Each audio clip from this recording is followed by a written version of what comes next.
Bismillahirrahmanirrahim. Assalamualaikum warahmatullahi wabarakatuh. Alhamdulillah wassalatu wassalamu ala Rasulillah wa ala alihi wa sahbihi wa man tabi'ahu wa mawala. Subhanaka la ilma lana illa ma 'allamtana innaka antal alimul hakim. Rabbi shrah li sadri wa yassir li amri wahlul 'uqdatam min lisani yafqahu qawli. Yang saya hormati para asatiz, tokoh masyarakat, alim ulama, Shahibul bait, Shahibul hajat, mudah-mudahan panjang umur, sehat badan, anaknya soleh solehah, jauhkan dari malapetaka, bencana dan musibah. Ibu-ibu semuanya tak dapat saya sebut satu persatu, insya Allah semuanya dimuliakan Allah Subhanahu wa Ta'ala. Sifat penghuni surga itu la khaufun alaihim wa la hum yahzanun. Dua. Yang pertama, la khaufun, tak ada rasa takut. Ibu, ada rasa takut? Ikhtilaf. Sebagian mengatakan ada, saya mengatakan ada. Waktu Abu Bakar dengan Nabi SAW berdua di Jabal Sur, waktu turun wahyu Jabal Nur, waktu hijrah Jabal Thawr. Beda titik aja tuh, satu Nur, satu Thawr. Waktu di Jabal Thawr itu Abu Bakar ketakutan. Kata Abu Bakar, kalaulah orang kafir musyrik itu melihat ke bawah, la abasarana, pasti mereka melihat kita, karena pintu gua itu di bawah. Orang kafir musyrik itu di atas gini mencari. Seandainya mereka melihat ke bawah, ya Muhammad sallallahu alaihi wasallam, ya Rasulullah, ya Nabi Allah, la abasarana, pasti mereka melihat kita. Sepakat semua ahli sejarah bahwa waktu itu Abu Bakar Siddiq ketakutan. Sudah berapa lamakah Abu Bakar belajar Islam waktu itu? 13 tahun. Hijrah itu kan setelah 13 tahun turun wahyu. Artinya apa? Kalau ibu hari ini merasa takut, itu udah tahu dah. Abu Bakar Siddiq yang 13 tahun belajar dengan Nabi saja ketakutan, apalagi kita kan? Itu namanya pembenaran. Jadi kalau ibu merasa takut, itu cemas, itu ngeri, itu galau, itu normal dan wajar. Abu Bakar Siddiq 13 tahun belajar Islam langsung dengan Nabi pun ada rasa takut. Tapi apa kata Nabi? Ma zannuka bisnaini fallahu salisuhuma. Kalau kau sangka kita di gua ini berdua, maka sesungguhnya ada yang ketiga. Siapa yang ketiga? Allah. Apa pelajaran dari cerita ini? Bahwa orang selama masih dibelah kulitnya, ada darah dan urat, berarti ada takutnya. Kecuali begitu diboset keluar kabel. Saya tahu ibu-ibu ini ada rasa takut semua. Takut bapak itu dilarikan pelakor. Emang ketawa, tapi dalam hati janganlah ya Allah, janganlah ya Allah. Jadi ada rasa takut itu normal. Kenapa Ustadz judul siang ini Ustadz Robah? Enggak, saya tak ada Robah judul. Karena sekarang ini semua orang rasa takut. Sejak Covid ini takut. Takut di PHK, takut dirumahkan. Saya dulu ada sekian pegawai karyawan dirumahkan, menangis. Saya bilang, apa salahnya dirumahkan? Dirumahkan kan enak, nggak kerja. Dirumahkan itu artinya di PHK, Pak Ustadz. Wih, itu artinya dirumahkan, dipotong. Ustadz Somad, pajak hotel 4 miliar di kota ini, kata pegawai ke saya. 4 miliar sebulan, Pak. Iya, Pak Ustadz. Sekarang tahu Ustadz berapa? 125 juta dari 4 miliar. Berapa pegawai yang di PHK? Menangis itu karyawan mall, karena tak ada orang belanja. Oleh sebab itu ketakutan yang luar biasa. Maka kalau sudah ibu takut, ketakutan ibu ceritakan ke bapak itu, silap-silap tali jemuran itu naik ke atas. Nah, saya mau ibu-ibu ini ketika Abu Bakar takut, ada orang yang membangkitkan semangat dia untuk berani. Ma zannuka bisnaini, kalau kau sangka kita di sini berdua, maka ada yang ketiga, Allah. Dia menjadi kuat. Nanti ketika bapak tuh, aku takut ini, aku mau kena PHK, cuma anak kita, cuma anak ini, langsung ibu bilang, ma zannuka bisnaini, jangan kau sangka kita berdua. Banyak lagi orang susah macam kita juga. Jadi kuatkan dia.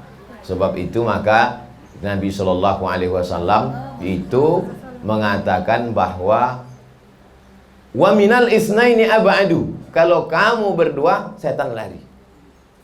Kalau kamu berdua setan lari. Kenapa? Karena ada di situ watawasau bil haq, menguatkan kebenaran. Ada Allah, jangan kau takut.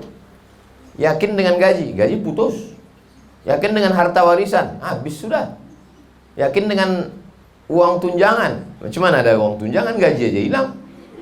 Maka keyakinan tentang dia. Itu makanya habis subuh itu kita kalau mau selamat sampai petang disuruh baca ayat kursi. Apa sebetulnya isi ayat kursi? Keyakinan bahwa ada Allah. Orang kalau sudah susah, galau, itu Allah itu hilang-hilang timbul. Kadang-kadang ada, kadang-kadang tidak. Ustaz kok tahu? Saya pernah merasakannya. Pulang dari Maroko, ijazah kiri LC, kanan MA, LCMA, lulusan luar negeri. Ikut tes dosen, ujian fit and proper test, seleksi bahasa Arab lulus, seleksi bahasa Inggris lulus, tes potensi akademik lulus deh semua. Tinggal audiensi berdua, pesertanya tinggal 2. Pas pengumuman dia lulus, saya tak lulus. Error, gelap dunia ini. Lembut rasa aspal tuh dipijat. Bukan kita bodoh. Kalau kita bodoh tak lulus wajar. Kita lulusan luar negeri, bukan kaleng-kaleng. Bisa pula tak lulus. Jadi sebetulnya saya pelajari itu dalam hidup saya, supaya engkau ketika ceramah itu berisi, supaya ketika kau ceramah itu kau pernah mengalaminya. Abdul Somad, kau sudah diuji di Al-Azhar S1, kau sudah diuji di Maroko menulis tesis S2 300 halaman pakai bahasa Arab di depan profesor-profesor. Ini sekarang kuuji kau ujian hidup, supaya ketika kau menyampaikan, bukan kata-kata yang diolah oleh bibir tapi tak pernah dirasakan. Makanya kalau datang mahasiswa, datang orang cerita tentang kegagalan hidup, saya ini Pak Ustadz nggak lulus tes. Aku pun dulu pernah juga macam itu. Tapi ada orang lain yang menguatkan kita. Tapi beda ucapan Nabi Muhammad SAW dengan ucapan Nabi Musa. Apa kata Nabi Muhammad kepada Abu Bakar? La tahzan, jangan galau, jangan susah hati, jangan kau takut, jangan kau cemas. Don't be sad. La tahzan itulah yang ditulis oleh seorang penulis ketika dia dalam penjara. Di tengah kesendiriannya, ditulisnya lah buku tebal, dikasihnya judul La Tahzan, Don't Be Sad. Buku itu bestseller. Siapa namanya?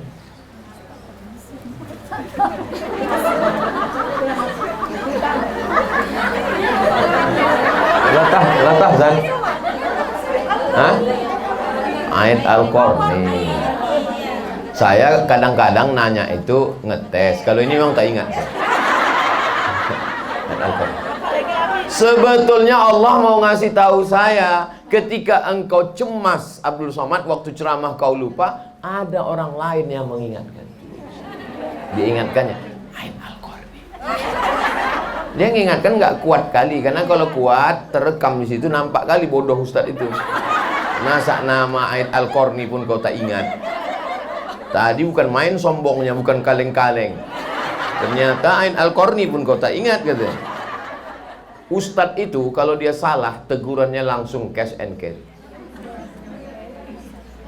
Padahal ayat Al-Qur'an apa susahnya mengingat. Tapi begitu dihilangkan Allah, hilangkan. Itu menunjukkan bahwa hidup ini bukan kuasa kita. La haula wala quwata illa billah. Nah, perlu ada orang yang mengingatkan kita kalau kita lupa. Perlu ada orang yang menguatkan kita kalau kita lemah. Maka ketika Abu Bakar lemah, datanglah Muhammad sallallahu alaihi wasallam mengatakan, "La tahzan, innallaha ma'ana." Jadi ibu katakan itu, "La tahzan, innallaha ma'ana." Ada Allah bersama kita, Bang. Tapi belanja kita besok enggak ada. Puasa sunat kita besok, Bang. Tapi jangan lama-lama kali, Bang. Lama-lama kali kalau ikut tiket pesawat udah ibu siap nih balik ke Jawa. Nah, tapi beda antara jawaban Nabi Muhammad SAW dengan Nabi Musa alaihissalam. Coba lihat, tengok, coba lihat bunyinya. Innallaha ma'ana. Nah itu kan Allah bersama kita. Ma'ana, Allah bersama kita. Tapi kalau Nabi Musa enggak. Inna ma'iyya, Allahumma hdini. Kalau aku. Kalau kita, Allahumma hdina. Nabi Muhammad lebih mengedepankan kita. Allah bersama kita, Abu Bakar, jangan takut. Tapi Nabi Musa enggak. Inna ma'iyya, bersamaku ada Allah. Kenapa Nabi Musa mengatakan bersamaku? Mengapa tak dikatakannya bersama kita? Karena sahabat Muhammad beda dengan sahabat Musa. Sahabat Muhammad SAW itu ketakutan. Orang yang ketakutan mesti kita kuatkan. Sedangkan sahabat Musa itu bukan ketakutan, menakut-nakuti. Di depan ada Laut Merah, di belakang ada pasukan Fir'aun. Maka apa kata orang Bani Israel waktu itu? Innalam mudrakun, innalam mudrakun, innalam mudrakun. Matilah kita Musa, tertangkaplah kita nih Musa. Mutu udah siap-siap Fir'aun dengan tentaranya di belakang. Di depan pula Laut Merah. Mau lari kemana kita nih Musa? Apa kata nih Musa? Kalla, tidak. Inna ma'iyya, bersamaku. Ya, jadi bapak itu pun ibu perhatikan juga. Dia takut atau menakut-nakuti? Kalau bapak itu ketakutan, maka ibu berkata, kalla, tidak maihani. Innallaha ma'ana. Allah bersama kita. God bless us. Tuhan Allah Ta'ala bersama kita, menyayangi kita. Jangan takut, Bang. Tapi kalau dia menakut-nakuti, ini COVID, awas kau nanti. Awas kau nanti, kata dia. Awas kau nanti. Ibu bilang, kalla inna ma'iyya rabbi. Bersamaku ada Allah, bersama kau ada setan. Tidak, saya yakin bapak itu tak ada yang semacam sahabat Nabi Musa. Semua bapak-bapak di Batam ni baik-baik semua. Ustaz Somad ngomong gitu kan untuk menyenangkan hati kami. Tidak. Seandainya bapak itu tak baik, tak mungkin diizinkannya ibu pengajian. Tanda baiklah dia maka ibu pengajian petang. Panas-panas begini. Bisa pula diizinkannya. Covid begini. Bisa pula diizinkannya ibu. Kalau dia Fir'aun, mana dikasihnya sih? Bang, aku mau pengajian. Jangan tak ada pengajian tuh. Ada itu katanya. Sini aja kau sampai mati. Tapi begitu ibu bilang, bang aku pengajian, pergilah kau pengajian supaya nanti kau masuk surga. Kalau abang masuk neraka, kau tarik-tarik abang dari neraka. Gitu ya. Nah, oleh sebab itu ibu yang dimuliakan Allah Subhanahu wa taala, maka disebutkan dalam Al-Qur'an,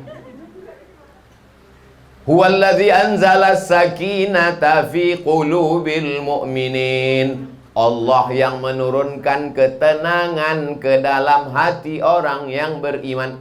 Letak ketenangan itu macam cawan kosong. Ini letaknya. Hati macam cawan kosong. Lalu ketenangan itu airnya. Ditumpahkanlah air ke dalam. Jadi hati kita itu, dibuka hati kita itu untuk menerima ketenangan dari Allah Subhanahu wa ta'ala. Kalau sudah engkau membuka hatimu, lalu turun ketenangan itu, maka kalau sudah kau tenang, apapun yang terjadi di dunia ini kau tak takut. Tak bisa ketenangan itu dibangkitkan oleh motivator. Sekarang kan itu yang banyak.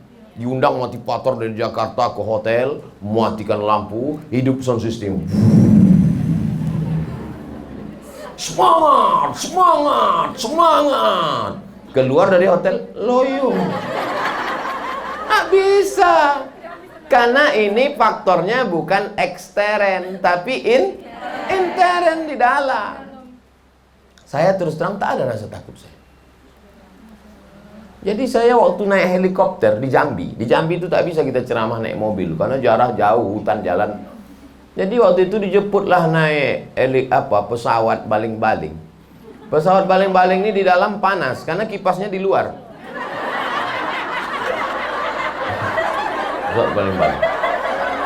Jadi begitu kami naik dari Jambi, dari Jambi masuk ke pesawat itu saya tidur, begitu duduk tertidur sampai ke tempat.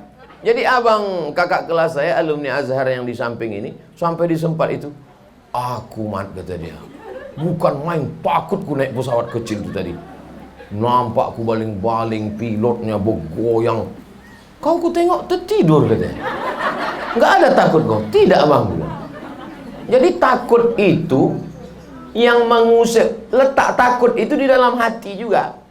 Maka kalau dipenuhkan Allah, rasa tenang di dalam hati itu, maka takut itu pun hilang. Siapa yang mendatangkan rasa tenang itu?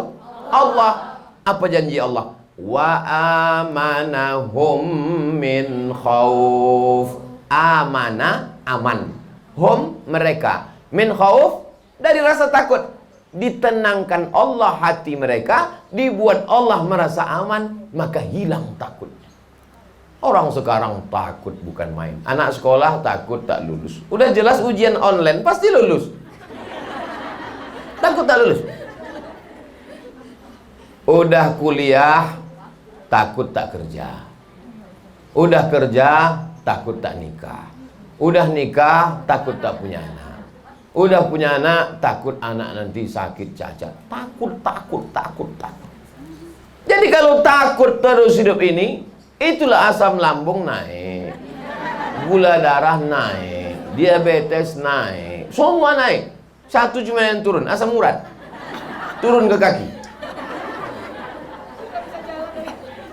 Oleh sebab itu maka tidak ada jalan lain untuk sampai kepada amanahum min khauf itu, balik ke pangkal surat li'ila fi Quraisy. Bagaimana caranya?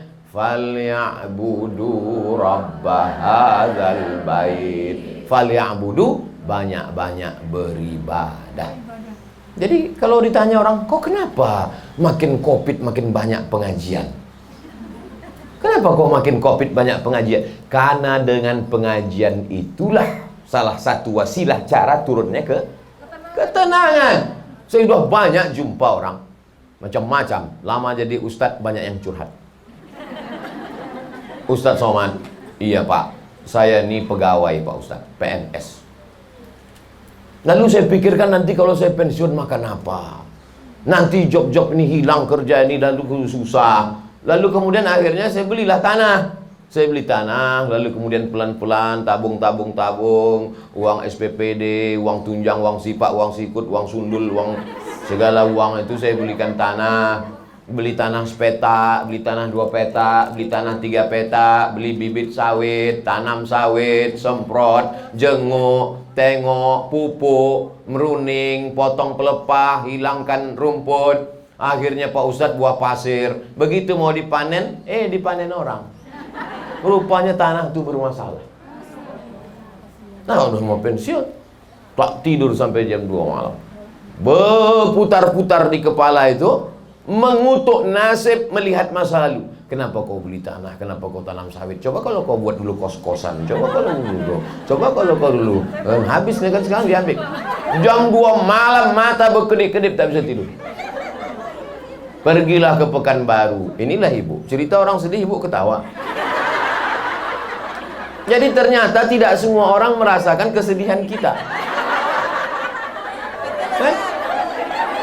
Saya ragu mau melanjutkan ceritanya. Pergilah dia ke Pekanbaru, jumpa psikiater. Dia dokter jiwa. Dikasih psikiater inilah obat. Ini obatnya, susumpit obatnya. Ini sumpit itu tempat orang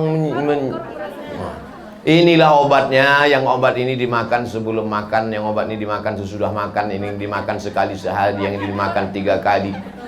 Mendengar obat itu makin bertambah beban. Dimakan obat ini tertidur. Begitu udah terbangun, berputar lagi di kepala tadi. Kenapa kau beli tanah? Kenapa ini? Kenapa kau habislah duit kau tuh? Bagus kau kawin sekali lagi kemarin. Kata setan itu bukan kata setan. Setan itu jual macam-macam berbisik dia. Yang itu tak ada dari bapak, tambahan dari saya. Untuk mancing-mancing ibu aja. Akhirnya adalah anak dia kuliah di Universitas Riau di Pekanbaru.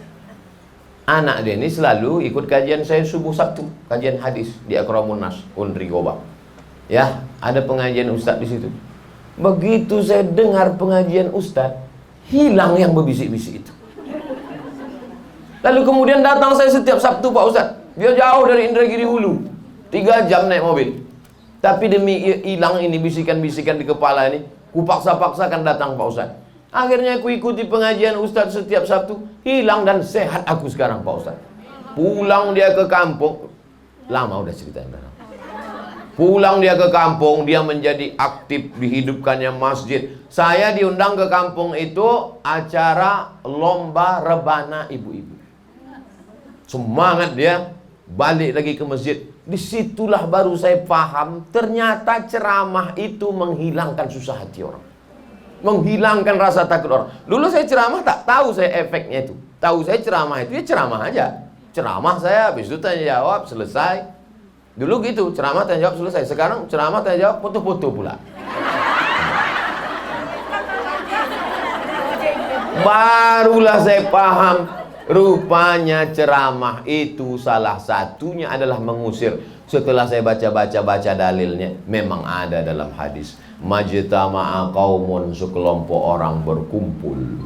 Yatsluna kitab Allah, membaca ayat-ayat Allah, membaca hadis-hadis Rasulullah SAW, bersolawat dia. Berkumpul, membaca ayat-ayat Allah, membaca hadis-hadis Rasulullah, bersolawat. Wa yatadarasunahu fima bainahum, mengkaji isinya. 3 yang kau lakukan, 4 dibalas Allah. Nazalat alaihimus sakinah. Ini dia. Saya sudah lama tahu hadisnya, tapi nyata langsung dialami orang baru setelah jadi ustaz. Nazalat alaihimus sakinah, diturunkan Allah ketenangan ke dalam hatinya. Hafat bihimul malaika, turun malaikat. Kalau udah turun malaikat, setan-setan kabur lagi. Begitu setan nengok ada malaikat, cabut kita, gawat ini kata dia. Ghasyiyat bihimur rahmah, diliputi Allah dengan rahmat dan kasih sayangnya. Wa zakarahumullahu fiman indah, dibanggakan Allah Ta'ala kepada para malaikat. Salah satu menurunkan ketenangan ke dalam hati adalah dengan pengajian. Jadi kalau sudah ibu ini tenang, pulang dia ke rumah, bapak itu pun bisa ditenangkannya. Anjing herder aja tenang, apalagi bapak tuh. Seorang koruptor didudukkan di kursi terdakwa. Ketika ditanya oleh hakim, makan kau sikit, badan kau bukan gemuk besar, pakaian kau pun biasa saja, mobil kau pun biasa saja, kenapa sampai kau korupsi sebanyak ini? Mengakulah dia di situ. Biniku minta belikan gelang sebesar, minta kaki. Banyak orang tak setuju dengan cerita ini, karena seolah-olah di situ perempuan dipojokkan.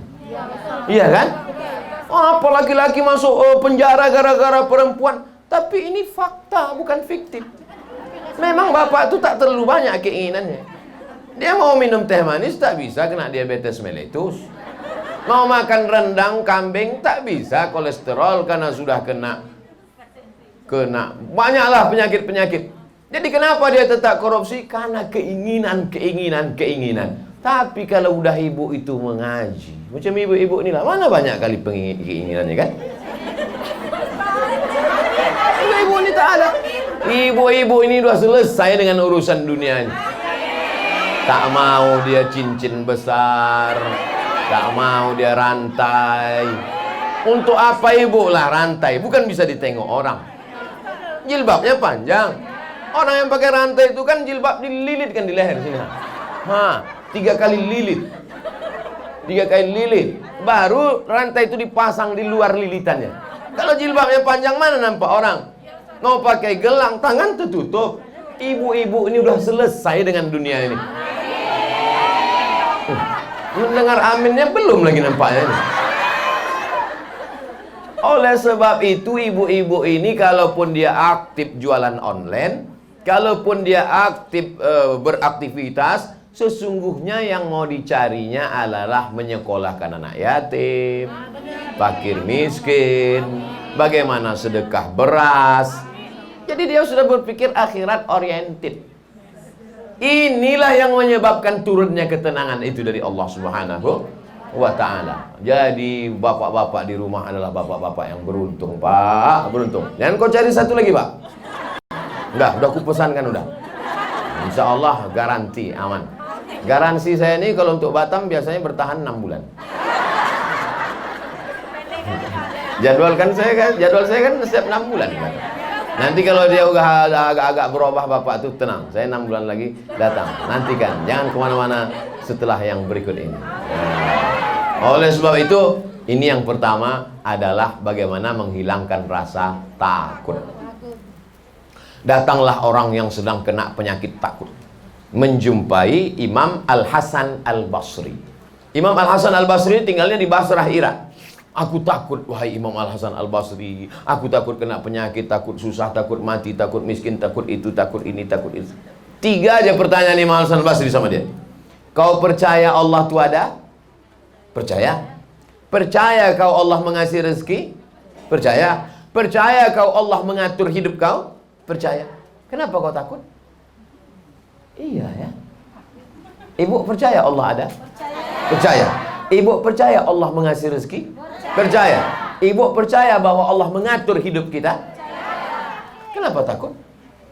Apa yang ditakutkan? Makanya nanti begitu pulang. Cuman yang jadi masalah hati manusia ini berbolak-balik. Di sini bukan main. Percaya. Percaya. Begitu balik ke rumah. Cemana? Makanya kita diajarkan Nabi doa, ya muqallibal qulub, wahai engkau yang membolak-bolak balikkan hati, sabit qalbi. Kalau aku sabit qalbi. Tapi kalau kami ramai banyak, sabit qulubana, kokohkan hati kan. Pak Ustadz, saya ini tak pernah belajar bahasa Arab, Pak Ustadz, jadi tak tahu saya qalbi dengan qulubana. Pakai bahasa kita aja. Ya Allah, kokohkan hatiku nih ya Allah. Berdoa itu tak mesti bahasa Arab. Saya sampai sekarang doa pakai bahasa Indonesia. Yang Arab, ya Allah, kami mau ke Batam, jangan sampai nanti kami kena COVID, jangan sampai kan. Tuh Ustaz takut juga buktinya. Kita ini tetap ada ikhtiar dan usaha. Pakai masker, ini pakai. Ini untuk menunjukkan kita ikut protokol kesehatan. Bisa aja saya kantong nih, tapi kenapa saya pakai? Supaya haters itu tak ada alasan untuk membuli saya. Ini pakai masker bukan di dagu, di mulut. Pakai di mulut. Sekali ya. Anak jelas. Itu gunanya. Nah, oleh sebab itu maka tidak ada jalan lain kecuali yang menghilangkan was-was dalam hati itu. Asyaitanu ya'idukumul faqara. Setan selalu membisikkan dalam hatimu al-faqra. Orangnya fakir, sifatnya faqra. Fakir orangnya, sifatnya faqra. Artinya kurang belanja. Rumah kurang besar, karpet kurang tebal, gelang kurang besar, kurang. Itu kerja setan itu. Setan tak usah disalahkan, memang kerja dia itu dah. Itu memang standar operasional setan. Asyaitanu ya'idukumul faqra. Setan selalu membisikkan kurang. Setelah kurang, baru masuk pada step berikutnya. Wa ya'murukum bil fahsya. Setelah dibisikkannya kurang, barulah disuruhnya buat dosa. Rumah kau kurang besar. Memang rumah kau besar tapi kurang cantik. Memang dindingnya bagus tapi wallpapernya kurang bagus, mesti diganti yang baru. Pagarnya kurang kokoh. Masa tetangga pagarnya udah 5 meter, kau masih semeter setengah. Mobil kau kurang bagus. Karena selalu dibisikkan setan kurang. Wa ya'murukum bil fahsya. Barulah disuruhnya berbuat dosa. Kalau begitu cepatlah, biar cepat kaya kau korupsi. Kalau laki kau tak bisa korupsi, bagus kau piara tuyul 3 kontainer gitu. Itu kerja setan. Tapi saya yakin setan tak pernah mendekati ibu-ibu yang pengajian. Cemana dia mau dekat? Begitu setan itu udah dekat, langsung ibu. Fabi ayyi ala'i rabbikuma tukadziban. Kepanasan setan itu. Pergi dia, ibu-ibu ini tak bisa kita dekat. Gitu dah mau dekat-dekat dia. Sallallahu ala Muhammad. Lari dia tak jadi. Maka setan-setan yang mendekati ibu ini kurus-kurus semua setan. Setan tuh makin kurus, ibu makin gemuk. Oleh sebab itu maka setan itu selalu mengikuti orang yang beriman. Adapun yang tak beriman tak perlu diikuti setan lagi. Ada satu setan latah lah. Diikutinya pula yang jahat ini. Kata setan yang ini, kenapa kau ikuti dia? Dia sudah macam kita, udah. Yang kita goda nih yang baik-baik ini aja. Maka jangan heran ibu nanti kalau ada mana tahu ada tetangga kawan, itu Pak Ustadz tak pernah pengajian, kenapa hidupnya lancar? Dia memang tak didekati setan. Oh, dia udah jadi setan. Nanti dikata setan lagi. Nah, tapi yang paling mengerikan adalah kita yang merasa sudah bebas setan. Bebas COVID aja belum tentu. Kalau COVID ini di rapid test, ibu jangan takut saya ceramah nih. Saya sudah lulus rapid test dan diambil darah bebas. Bahwa Ustadz Somad tidak ada, bebas COVID. Baik COVID-19, 20 maupun 21. Nah, kadang mana tahu ada jamaah nih yang takut, cemas, takut dia. Saya tahu ada yang takut. Ini jangan-jangan Ustaz ini dari Pekanbaru bawa COVID ini. Pekanbaru ini kan zona merah sekarang kata dia. Tidak, kita bukan keluar kota ini sembarangan. Begitu tadi sampai di airport langsung, padahal udah pakai masker, dikasihnya lagi pengaman di depan. Wow, apa namanya itu? Saya sangka dipakai untuk naik motor besok. Untuk macam motor chip itu. Rupanya dipasang di sini. Dipasang ke dalam. Pasang begitu masuk. Ada juga manfaatnya. Tak terlalu jelas pramugari itu nampak. Itu. Bagus kok. Sampai mana cerita kita tadi? Bahwa Allah Subhanahu wa ta'ala akan menurunkan ketenangan kalau kita banyak beribadah. Oleh sebab itu yang biasanya ibu ibadahnya biasa-biasa saja, maka sejak COVID ini tingkatkan ibadahnya lebih kuat lagi. Bangun malam mandi bersih, terapi mandi subuh. Jadi ternyata terapi mandi subuh itu dengan air dingin. Orang barat itu kulitnya berkurut-kurut, hitam-hitam gara-gara mandi pakai air panas. Kenapa mereka mandi pakai air panas? Karena cuacanya di bawah 0 derajat Celcius, dingin. Kalau mandi dia pakai air dingin, beku dia di kamar mandi itu. Maka setiap kamar mandi mereka, kami di Maroko di kamar mandi itu ada pemanas. Asal dipetik air. Begitu habis gas, mandilah macam mandi dalam kulkas. Freezer. Tapi di tempat kita, negeri yang Masya Allah, bisa pula 33, 34, 30, 32, 33 stabil sepanjang tahun. Makanya orang-orang barat, orang Eropa, orang Amerika, orang Arab kalau sudah sampai kemari, jannatin tajri min tahtihal anhar. Enak betul negeri kalian ini katanya. Di barat itu tak ada orang gila bisa di jalan. Karena orang gila kalau panas kepanasan, dingin kedinginan, mati. Tempat kita orang gila sehat. Orang waras pula kena COVID. Kenapa orang waras itu bisa kena COVID? Karena orang waras itu terlalu banyak memikirkan, pikir, kurang, perlu, cemas, takut. Kalau sudah takutnya kuat, imannya turun, imunnya pun drop. Kalau sudah imun drop, naik COVID. Simple, logis. Tapi kalau imannya kuat, imunnya kuat, pagi pengajian, siang pengajian, malam pengajian. Mau tidur malam, setel pengajian. Pengajian Buya Yahya, pengajian Agim, pengajian Ustadz Arifin almarhum Arifin Ilham Zikir, pengajian Ki Haji Zain MZ yang lama-lama tapi tetap up to date sampai hari ini. Pengajian lagi dari Uwah Ustadz Adi Hidayat. Kami Pak Ustadz pengajian itu semua kami ikuti. Agim kami ikuti, Ustadz Adi Hidayat kami ikuti, Gus Bahak kami ikuti, kata dia. Saya menunggu kapan lah disebutnya nama saya nih. Nah, oleh sebab itu maka ibadah banyak.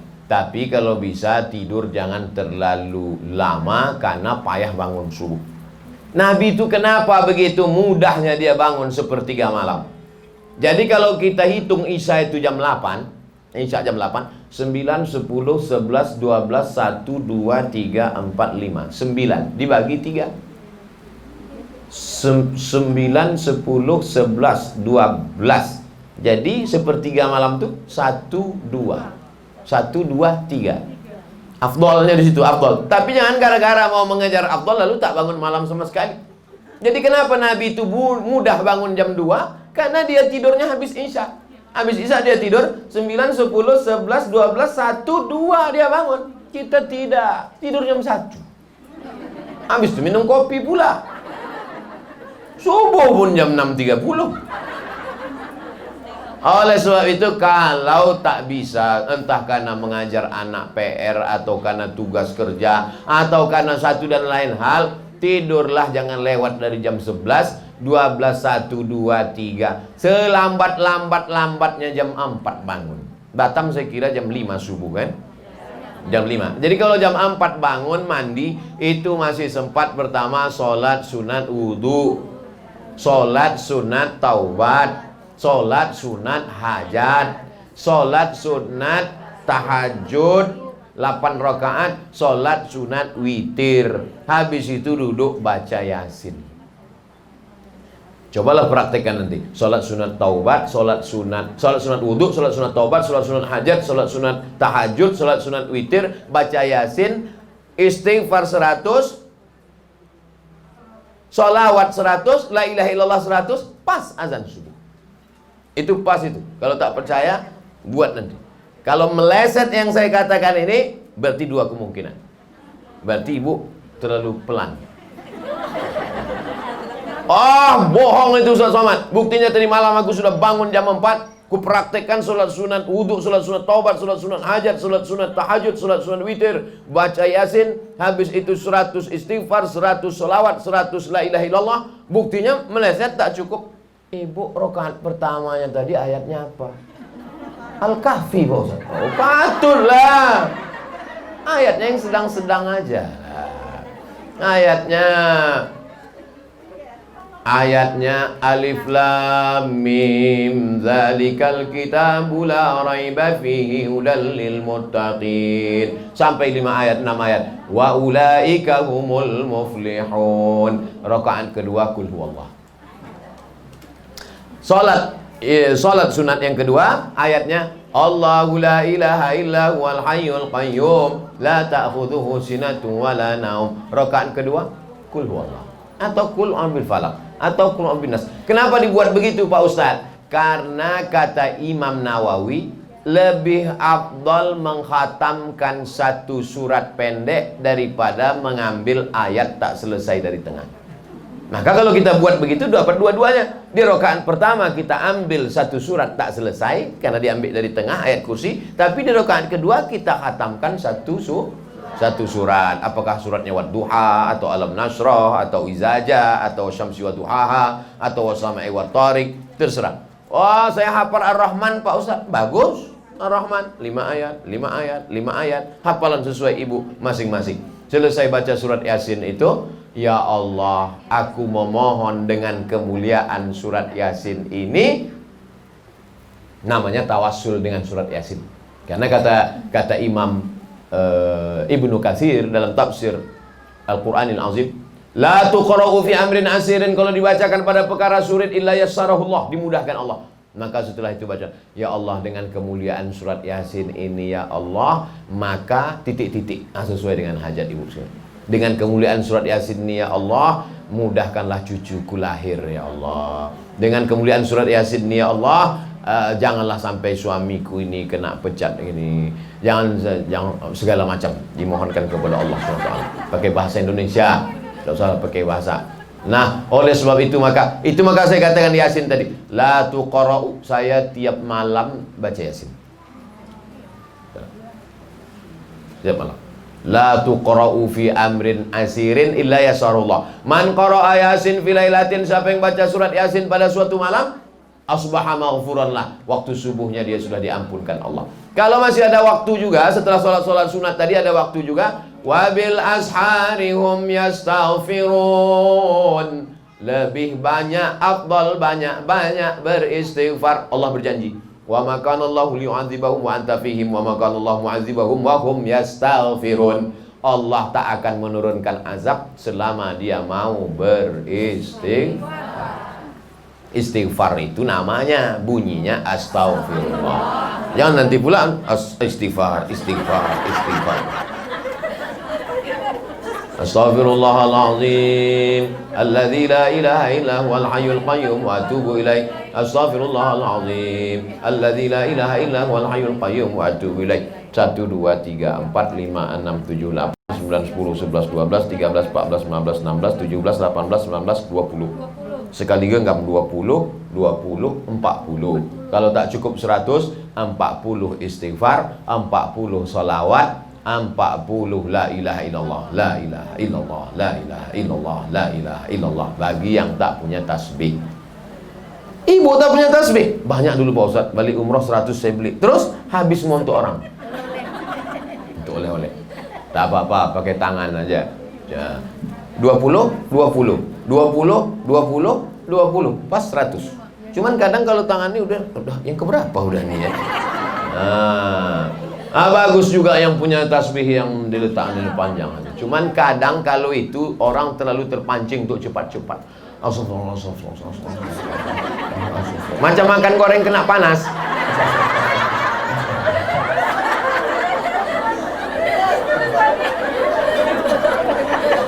Udah sampai jam 2.45 menit. Padahal yang mau dibahas nih tadi dua. Pertama, la khaufun alaihim, jangan takut. Yang kedua, wala hum yahzanun, jangan sedih. Apa beda takut sama sedih? Takut itu terhadap sesuatu yang terjadi di masa akan datang. Itu takut.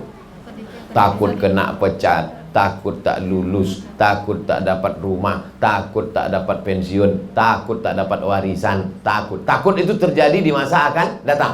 Belum terjadi dia. Kalau sedih terhadap masa lalu. Sedih tak jadi nikah dengan mantan SMP dulu, rupanya sekarang dia udah jadi direktur.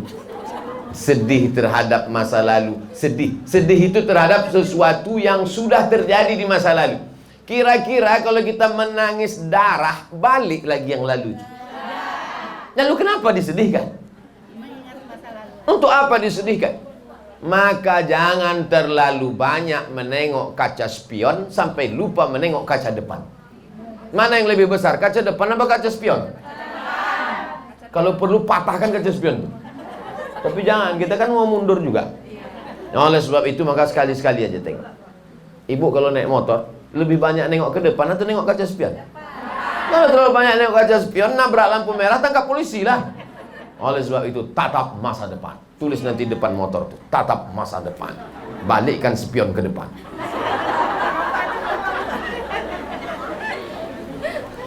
Kalau orang terlalu banyak melihat masa lalu, pintu menuju masa lalu itu nama pintunya 2 huruf, lau. Fa inna lau miftahu. Sesungguhnya lau itu adalah kunci setan. Lau itu bahasa Arabnya, bahasa kitanya kalau. Kalaulah dulu. Kalaulah dulu aku ikut kuliah tes. Kalaulah dulu aku tak jadi sama bang nih. Kalau sekali kalau akan disusul. Makanya begitu sekali kalau di sini terlintas, sekali kalau langsung tepuk jidat. Astagfirullah. Dia kuat-kuat kali. Astagfirullahaladzim. Jangan pernah ada kalau walaupun sekali. Yang boleh disesali itu adalah kenapa aku muda dulu tak baca Quran. Kenapa aku dulu tak berjilbab sampai keriting macam-macam udah dicoba. Ada keriting tripis, ada keriting halus, rambut merah kuning kelabu. Itu yang boleh disesali. Kenapa aku dulu tak belajar menghafal Quran? Kenapa aku dulu tak jadi qari'ah? Sehingga penyesalan di masa lalu itu dibalaskan sakit hati sekarang dengan rajin membaca Quran. Itu positif dia. Tapi kalau masalah dunia ini, yang lalu biarlah berlalu. Akan datang diulang lagi. Jangan. Akan datang maka kita mesti lebih baik. Maka kata Nabi SAW, la ta'jas. Jangan lemah menghadapi hidup. Bangkitkan semangat. Jadi pengajian yang kira-kira membangkitkan semangat, ikuti. Saya kalau ngaji sama Buya Yahya, bangkit semangat saya, ikuti.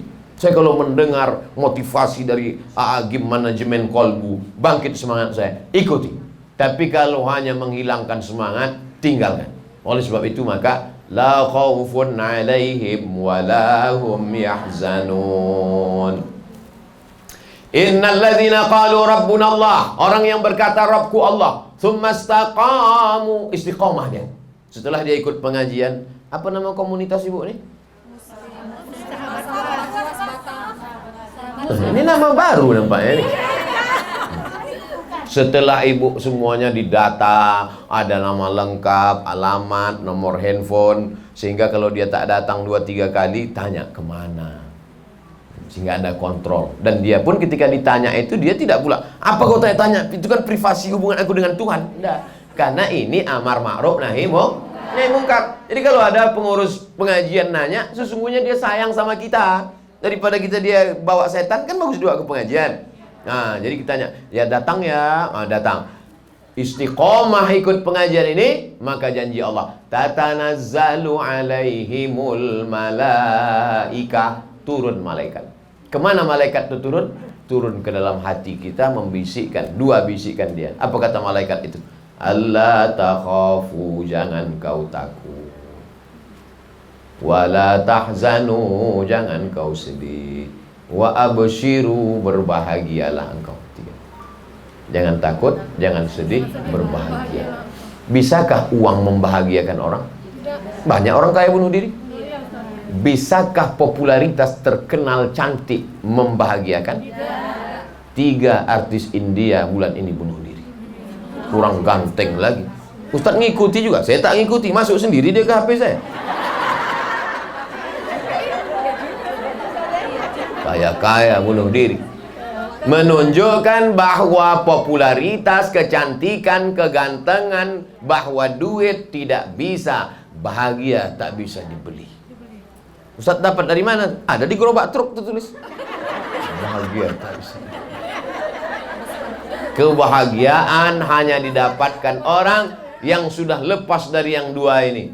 Allah takhafu, jangan kau takut. Wala tahzanu, jangan kau sedih. Setelah takutnya hilang, sedihnya hilang. Wa abshiru, berbahagialah engkau. Orang paling banyak bunuh diri di dunia ini, orang pertama Amerika, yang kedua Eropa, ketiga Jepang. Tidak ada negara paling bersih di dunia selain Jepang. Tak ada yang paling kaya, paling hebat. Untuk Asia ini Jepang paling hebat. Dulu ketika kita dijajah, di antara yang menjajah kita ada negara Asia. Siapa itu? Jepang. Tapi justru orang Jepang banyak bunuh diri. Orang Jepang tuh mudah dia stres, mudah. Asal susah hati sedikit, kebetulan di dindingnya banyak samurai. Asal susah hati cabut, arah kiri. Mati. Tapi orang kita tidak. Begitu dia susah hati, ditengoknya dinding, tertulis di dinding Allah. Tengok tulisan dinding. Begitu dia susah hati, ditengoknya tertulis di dinding kaligrafi. Apa tulisannya? Fabi ai ala'i rabbikuma tukadziban. Kalau bisa kaligrafi yang kita beli itu tahu kita bacanya. Itu pasti tahu kan, ada terjemahnya di bawah. Saya bukan menyindir ibu. Untuk ngasih tahu, banyak juga kadang jamaah nih banyak kaligrafi. Apa bacanya itu? Dari ketawanya sudah tahu. Kalau itu ada terjemahannya. Nikmat apa lagi yang kurang kau syukuri? Orang di tempat lain bernapas saja susah. Tapi ketika kita diingatkan, fabi ayyi ala'i rabbikuma tukadziban. Nikmat mana lagi yang kau dustakan? Kenapa tak kau syukuri? Kita bernapas enak. Ada orang judul lagunya setengah napasku pergi. Oleh sebab itu maka tenang insyaallah. Negara paling hebat Amerika, paling hebat Eropa, paling hebat Jepang, angka bunuh diri tinggi. Orang naik ke gedung lantai 100 kondominium, apartemen, terjun ke bawah, pop, pecah berserak otak, mati. Kenapa? Berawal dari stres, meningkat ke depresi, akhirnya putus asa bunuh diri. Orang kita, mereka naik mobil mewah, tapi hatinya susah. Orang kita naik angkot tidur sampai lewat gang. Kalau tak dibangun nih sama tukang angkot, bu udah sampai terminal. Apa katanya? Marah pula itu. Ilaha illallah. Habis waktu kita. Sekarang kita jawab pertanyaan. Intinya adalah ibu baru bisa membantu bapak mengatasi di masalah COVID ini kalau di hati ibu sudah hilang rasa takut dan rasa sedih. Ketika ibu bahagia, belum ibu bercakap, baru ibu tatapan mata ibu aja, belum ibu bercakap, maka bapak itu sudah kuat menghadapi COVID ini. Balik ibu pengajian, belum lagi ibu bercakap, belum buka cadar, baru kedip-kedip aja, kuat bapak itu. Orang yang bahagia itu ada auranya. Ibu-ibu memancarkan aura, memancarkan rahmat. Bahasa orang sekarang aura, sebetulnya rahmat yang diberikan Allah menyebarnya. Iza quri'al Quran, kalau dibacakan Quran fastami'u lahu, dengar baik-baik, wa ansitu, diam, la'allakum turhamun. Rahmat itulah dia. Banyak zikir, banyak salawat, ada rahmat. Rahmat itu menyebar. Rahmat dari ibu, rahmat dari ibu, rahmat dari ibu. Maka berkumpul rahmat-rahmat Allah. Kita ini masuk surga kenapa? Karena rahmat Allah, bukan karena amal kita. Tak ada hadis menyebut orang masuk la yudkhilal jannata ahadakum amaluhu. Kamu masuk surga bukan karena amalmu, karena rahmat Allah. Jadi untuk apalah kita bangun malam, mandi bersih, sholat sunat wudu, sholat sunat taubat, sholat sunat hajat, sholat tahajud, untuk mendapatkan rahmat Allah. Tapi pas saya berdoa, semoga kita dapat rahmat Allah, semua mengatakan amin. Ada satu ibu-ibu diam aja dia. Ibu kenapa diam? Rupanya nama lakinya Pak Rahmat. Dia udah dapat gitu deh. Ayah wahai itu. Nanti kita akan baca doa arwah di ujung.